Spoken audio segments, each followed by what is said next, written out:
Halo, apa kabar pemirsa? Senang kembali menjumpai Anda dalam Special Report, program yang membahas secara mendalam berbagai isu di tengah masyarakat. Bersama saya, Rois Arfan.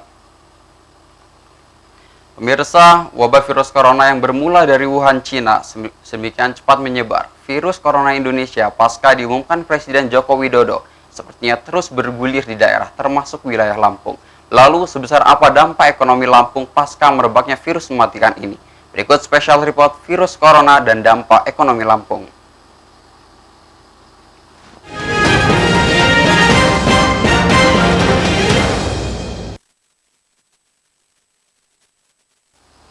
Pandemi corona bukan hanya berdampak terhadap kesehatan, tetapi juga terhadap perekonomian. Pemerintah sudah mengkaji skenario ringan hingga terburuk terkait dampak virus corona terhadap perekonomian bangsa.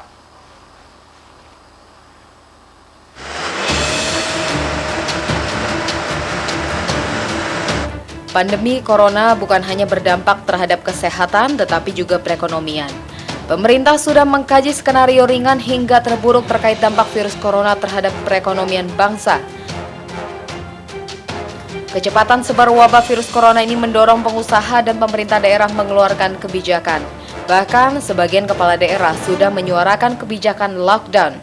Namun, langkah ini belum bisa diambil karena keputusan ada di tangan pemerintah pusat. Semua kebijakan yang dibangun saat ini tentu mengarah kepada bagaimana mengatasi virus corona dengan baik, serta bagaimana mengatasi dampak ekonomi agar tidak mengguncang keberlangsungan ekonomi masyarakat. Bukan hanya sektor transportasi serta sektor pariwisata saja yang terpengaruh. Dampak wabah virus corona juga merambat ke beberapa sektor lainnya, seperti perdagangan, kesehatan, dan lainnya. Lalu, apa saja yang perlu disiapkan agar Lampung terhindar dari guncangan ekonomi, imbas ekonomi dari wabah virus corona atau COVID-19? Tim Liputan iNews Lampung melaporkan. Baik pemirsa, kita akan membahas topik ini lebih dalam dengan narasumber yang telah hadir di studio iNews pada Bapak Yusuf Kohar dari Apindo Lampung. Halo, apa kabar Pak? Baik. Alhamdulillah. Gimana, sehat Pak? Sehat. Sehat, alhamdulillah. Baik, sebelum kita membahas jauh terhadap topik ini Pak, kita pengen tahu dulu. Jadi kegiatan Bapak ini selama ini sudah banyak melakukan penyemprotan. Mungkin bisa diceritakan sedikit Pak? Jadi yang namanya penyemprotan ini kan penting. Jadi lokalisasi wilayah kan atau rumah. Jadi justru yang perlu disemprot itu di rumah, di gedung, di mall, di masjid-masjid, di sekolah-sekolah. Kalau di pinggir jalan atau di tengah jalan tidak perlu kita semprot karena kan virus itu akan mati sendiri kan. Tapi kalau di gedung-gedung, di rumah-rumah perlu kita semprot. Nah inilah makanya kita selalu menghimbau kepada masyarakat untuk supaya bersih kan. Jadi mencuci tangannya apakah dengan deterjen atau dengan sabun dan sebagainya sehingga masuk ke rumah dalam keadaan clean dan clear gitu. Tapi yang jadi menarik ini adalah Bapak melakukan penyemprotan itu turun sendiri gitu Pak. Itu memang atas inisiasi sendiri atau saya beli sendiri peralatannya lengkap dan sebagainya. Terutama yang saya semprot kan istilah itu ruang kerja saya dulu dengan lingkungan di kerja itu, terus baru rumah dan lingkungannya, dan baru masyarakat yang minta untuk disemprot saya semprot.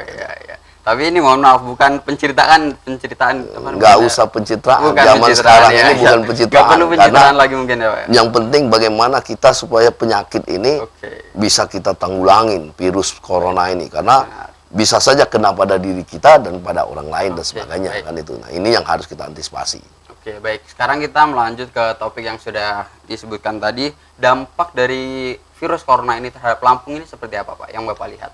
Kalau saya lihat secara signifikan belum, tetapi memang sudah ada dampak kan, harga-harga sudah mulai naik ya kan.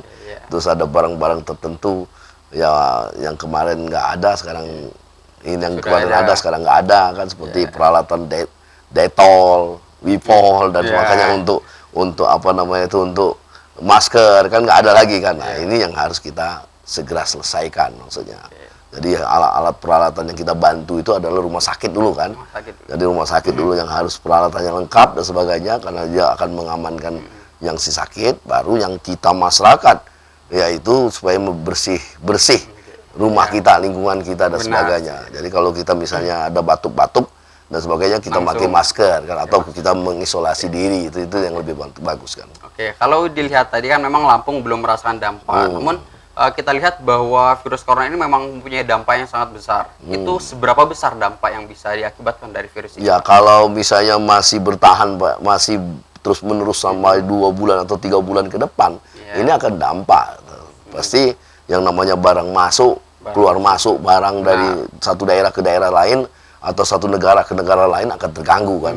Nah ini akan mengganggu pasokan dan akan menaikkan harga kan, itu aja. Jelas, ini akan berdampak pada kita sangat semua. berdampak. Makanya pada saat sekarang ini memang kita berhati-hati, berhemat ya kan.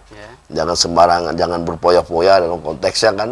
Nah itu kita harus lakukan itu supaya kita masih bisa bertahan, jadi safety mencapai 2 bulan atau 3 bulan ke depan. Itu yang kita harapkan itu. Ya memang. Kalau dari Bapak sendiri, dari Apindo sendiri, Bapak selaku ketuanya, bagaimana dari pengusaha ini untuk melihat dampak dari virus corona ini, Pak? Kalau pengusaha yang saya lihat, yang saya kunjungin ke pabrik-pabrik dan kemana-mana, mereka sudah melakukan isolasi diri kan. Baik. Ada yang pakai setiap masuk karyawan itu harus pakai yang namanya kayak air mandi itu kan, alat mandi itu, dan terus menerus. Karena kalau misalnya satu saja misalnya terkena corona itu kan pabrik itu kan bisa ditutup, bisa diisolasi. Makanya sebelum dia ada dampaknya, ya, dia melakukan hal-hal yang namanya protokol kesehatan itu dilakukan.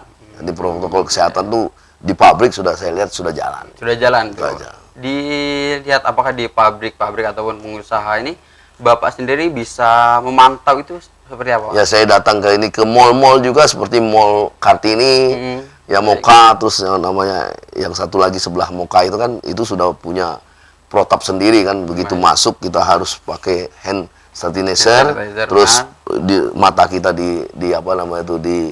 diperiksa kan. Nah, kalau di Mall Chandra sudah ada secara otomatis pemeriksaan itu, tapi jangan saya sarankan jangan di belakang. Jadi dia harus di depan pintu. Jadi begitu siapapun masuk sudah kena terdeteksi yang namanya panas, panas tubuh tadi, dan hand sanitizer sudah siap, itu aja. Baik Bapak, kita perlu iklan sejenak Pak.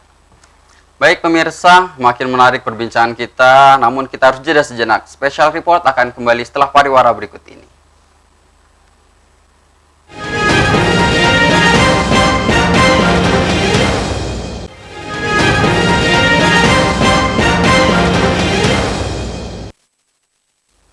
Terima kasih Anda masih di Special Report. Kita akan lanjutkan pembahasan virus corona dan dampak ekonomi Lampung. Baik, saya akan lanjutkan pertanyaan Pak. Jadi untuk dampak dari virus corona ini, dari pengusaha-pengusaha sektor bagian apa saja Pak yang memang terpengaruh dari virus ini Pak? Yang paling kena sekarang ini pariwisata kan. Pariwisata. Destinasi pariwisata, hotel kan. Hotel. Terus restoran kan, itu yang paling kena kan gitu. Jadi kalau memang disebutkan tadi hotel, kemudian pariwisata, apa yang membuat mereka terpengaruh Pak? Kalau Bapak pahami sendiri. Ya orang nggak mau jalan sekarang kan. Nggak mau jalan. Nggak mau ke Bandar Lampung kan gitu. Nggak ada kunjungan wisata. Sulit sekarang ya Pak ya. Itu. Jadi berdampak, dan restoran juga, oleh-oleh juga kan berkurang. Kalau selama ini kan yang namanya restoran rame kan, hotel-hotel penuh kan, tempat destinasi wisata rame, sekarang kan berkurang. Orang kan takut yang namanya dekat kan, ya, berkumpul itu kan. Kemudian langkah-langkah apa saja Pak yang sudah dilakukan untuk mungkin apabila pariwisata itu menurun, kemudian kan ada dampaknya sendiri terhadap pengusaha tersebut. Kemudian langkah-langkah apa saja yang sudah dilakukan? Ya kita yang mana biaya-biaya yang bisa kita kurangi ya kita kurangi, kita potong Pak, supaya kita bisa berhemat kan. Jadi kita gunakan dana yang efisien dan efektif kan. Nah, kalau kita masih mengambil pola investasi atau tambahan investasi, jangan. Untuk sementara ini kan kita tiarap dulu kan, mengencangkan ikat pinggang dulu kan, untuk selesai setelah corona ini kan. Corona ini baru bergerak lagi. Kalau setelah corona ini misalnya benar-benar nol kita kan, pasti orang kan yang tadinya sudah berapa bulan atau 6 bulan mereka lagi. tidak kemana-mana, nanti kan mereka akan traveling juga kan. Nah, itu dampaknya. Kemudian dari pemerintah, kemudian dari pengusaha sendiri pastinya sudah mengukur apakah dampak minimal, kemudian dampak terpuruknya seperti apa. Kemudian Bapak sendiri bagaimana Anda menyikapi ataupun melihat skenario kalau tersebut? menurut saya saran kita pertama, istilah itu kita melakukan isolasi atau karantina lokal kan. Misalnya seperti di daerah apa namanya pintu masuk ke Lampung kan, seperti di Bakauni. Nah, itu kan paling tidak kita melakukan penyemprotan atau pemeriksaan yang detail, siapapun yang masuk, siapapun yang keluar kan. Nah, kita masuk dan kita melakukan, jadi ditindakan preventif kan. Atau misalnya di kota Bandar Lampung, pintu-pintu masuk yang masuk Bandar Lampung itu sudah harus disiapkan apa yang namanya pemeriksaan kesehatan, atau ini kita semprot dengan apa namanya itu hand sanitizer. Artinya ada apa namanya karantina lokal itu. Ya? Jadi orang masuk, boleh orang masuk ke daerah kita, tapi posisi dia memang sudah aman, sudah tidak mengandung penyakit tadi kan, itu kan. Jadi kita semprot dan sebagainya. Jadi di pintu-pintu masuk itu saya kira nggak terlalu berat ya, kalau dibandingkan dengan kita menyemprot jalan-jalan kan nggak ada gunanya kan. Lebih baik di pintu masuk. Sekarang ini kan kalau di Surabaya kan di pintu masuk perumahan-perumahan kan sudah ada apa namanya itu alat untuk nyemprot, untuk yang namanya apa melakukan fumigasi atau melakukan yang namanya hand sanitizer itu kan sudah dilakukan kan. Oke, artinya di Lampung sendiri ini kan memang sudah mempersiapkan, sudah harus seperti itu. Jadi di perusahaan-perusahaan besar sudah, pengusaha-pengusaha pun sudah mendukung, mendukung sana, larinya ke sana, karena orang ingin masuk, orang keluar masuk itu mau posisi aman kan. Kita mau berhadapan seperti ini kan, posisi Bapak aman juga, saya juga aman juga kan. Jadi jangan terlalu berkomunikasi kan tidak terlalu tapi kalau Bapak batuk-batuk ya kan kita riskan kan. Itu aja. Jadi sebelum mereka masuk kita sudah antisipasi, sudah harus deteksi orang yang masuk tuh siapa, di mana, dan kita sudah adakan yang namanya penyemprotan kan.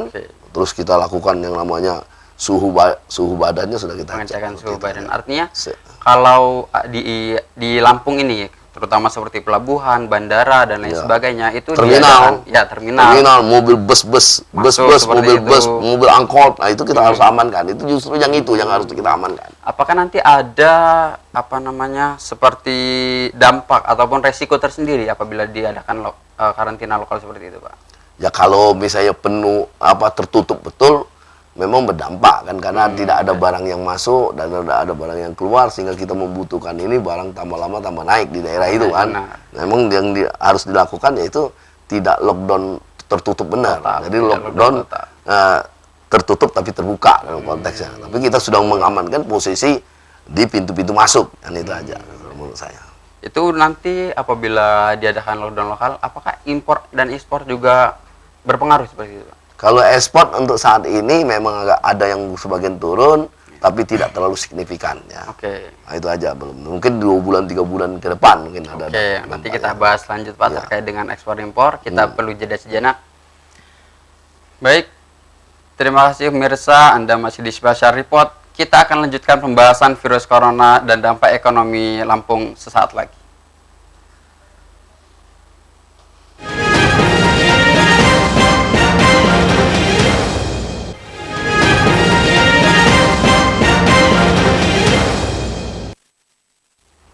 Pemirsa, terima kasih Anda masih di Special Report. Kita akan lanjutkan topik ini dengan Pak Yusuf. Baik, Pak, kita tadi sempat membahas tentang ekspor dan juga impor. Baik, di Lampung ini memang ada beberapa bahan-bahan yang diekspor. Bahan apa saja, Pak, yang memang berdampak karena virus ini, Pak? Kalau makanan seperti udang kan ada juga, karena Amerika kan ada lockdown juga kan, Amerika kan. Ada berkurang tapi tidak signifikan kan. Kalau nanas masih jalan terus, nggak ada masalah. Kalau CPO kan memang dari sebelum corona kan terjadi sudah penurunan dan sebagainya. Dan komoditi yang lain juga begitu juga kan. Kemudian bagaimana nasib para baik petani ataupun pengusaha? Apakah mereka punya cara-cara tersendiri agar usaha mereka terus berjalan dan juga virus-virus ini juga bisa tertahan seperti itu, Pak? Ya, sebenarnya kalau petani kan daerahnya kan daerah panas kan, makanya dia selalu di rumahnya yang harus hati-hati dia kan. Begitu pulang ke rumah, masuk ke rumah, ngobrol kan harus cuci tangan, harus rumahnya bersih dan sebagainya. Kalau dia sudah diterik matahari kan sudah mati coronanya. Nah, yang kita sekarang ini kan musim jagung kan. Musim jagung ini kan perlu juga kan, petani kadang-kadang kan tidak tahan lagi untuk dijual kan. Sementara di pabrik kan sekarang kan dengan adanya sistem corona ini kan ketat. Tidak secepat yang kita bayangkan untuk melakukan bongkar anunya kan. Nah, ini kan akhirnya kalau jagung kita tidak kering kan busuk. Yang namanya pabrik tidak mau nerima kan. Ini yang harus diantisipasi juga kepada petani supaya petani menjual jagungnya sudah bentuk kering kan. Nanti kalau misalnya nunggu di pabrik misalnya lama kan tidak berdampak langsung bulukan kan di pabriknya itu. Artinya dari beberapa tanaman seperti misal nanas tadi, kopi, kemudian sawit, jagung juga itu dampaknya memang belum signifikan. Ya masih oke aja kalau menurut saya karena sekarang ini. Karena itu kan dibutuhkan orang dan sebagainya. Nah, itu. Oke, kemudian apakah dari pihak luar sendiri seperti tadi yang Bapak sebutkan Amerika, kemudian mungkin negara lain terpengaruh terhadap virus ini seperti apa, Pak? Ya kalau sekarang ini kan sudah rata kan, Amerika kena, terus Eropa juga kena kan, Italia, Inggris kan. Terus Denmark kan kena kan. Nah, ini kita yang harus antisipasi di sini kan. Kira-kira menurut perkiraan ataupun skenario yang sudah dibuat terbaik atau terburuknya, bahan-bahan seperti itu berapa bulan bisa bertahan untuk terhadap virus ini, Pak? Ya kalau kita kan kalau di gudang kita kan masih bisa menyimpan kan. Masih bisa disimpan. Kan ada fumigasinya dan sebagainya kan, masih bisa kita atasin dengan strategi fumigasi dan sebagainya kan untuk di sini. Tapi kan mudah-mudahan negara-negara luar seperti Eropa, Asia maupun Amerika kan cepat juga mengatasi yang namanya virus corona ini kan. Nah, itu karena mereka kan lebih disiplin seperti Amerika kan menggunakan tentaranya kan untuk lockdown ini kan. Terus mungkin di India tentara juga kan. Nah, itu supaya ini tetap jalan dan kita tetap ini tetap jalan. Mudah-mudahan ya hanya 1 bulan 2 bulan ini aja kan. Karena itu berdampak ke pengusaha, semua petani dan lain sebagainya. Makanya Pak Presiden kita kan tidak mau melakukan lockdown tertutup betul kan. Jadi terbuka aja tapi hati-hati dalam konteksnya. Memang kita menghimbau kepada masyarakat, kepada pabrik, kepada pengusaha yang lainnya supaya mereka mengamankan posisi usaha mereka. Jadi supaya usaha mereka dalam keadaan clean and clear kan. Jadi orang masuk ke sana sudah posisi aman, sudah posisi istilah itu sudah disemprot kan, sudah sudah aman, sudah orang yang sakit mungkin suhu panasnya lebih, mungkin sudah diisolasi kan, seperti itu sudah harus kita lakukan seperti itu dan kita disiplin harus melakukan itu.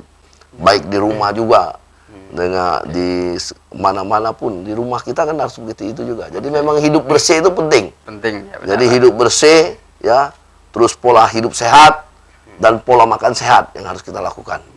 Makanya perlu banyak vitamin C, ya kan? Perlu banyak yang namanya minum jahe-jahe atau minum serih, minum temulawak dan sebagainya. Penanganan virus corona ini kan memang tidak hanya dari pemerintah saja, yang harus menanggulangi ataupun mencegah virus corona, baik itu pemerintah kota, kabupaten, kecamatan, desa. Bagaimana Bapak? Ya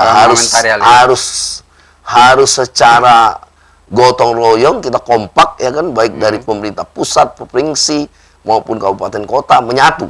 Bagaimana supaya ngatasin ini, dan ini tidak main-main, jangan dianggap main-main dalam konteksnya. Makanya anggaran seperti pemerintah pusat kan anggaran DAP, dana alokasi khusus kan sudah dipotong kan. Nah, begitupun hendaknya di provinsi, di kabupaten kota ada yang namanya program-program yang tidak tidak populer kan.